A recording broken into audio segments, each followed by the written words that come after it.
কবর প্রতিদিন ডাক দিয়ে বলে আনা বাইতুদ দুধ। প্রত্যেকের কবর প্রত্যেককে ডেকে বলে, ও আল্লাহর বান্দা, জানো আমি পোকামাকড়ের ঘর, পোকামাকড়ের ঘর। তুমি তো সেই বান্দা যে একটা মশা কানের পাশ দিয়ে উড়ে গেলে তোমার ঘুম বন্ধ হয়ে যায়, চোখ মিলে যায়। একটা মশার গুনগুন আওয়াজ সহ্য করতে পারো না। একবার কয়েল, একবার অ্যারোসোল, একবার মশারি, এরপরও তুমি চাও যে একটা মশাও যেন আমার কানের কাছে গুনগুন না করে।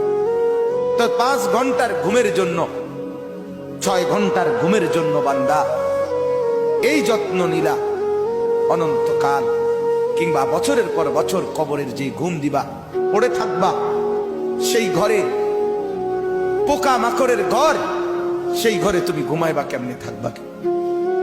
আমার বাপ, আমি থাকবো কিভাবে?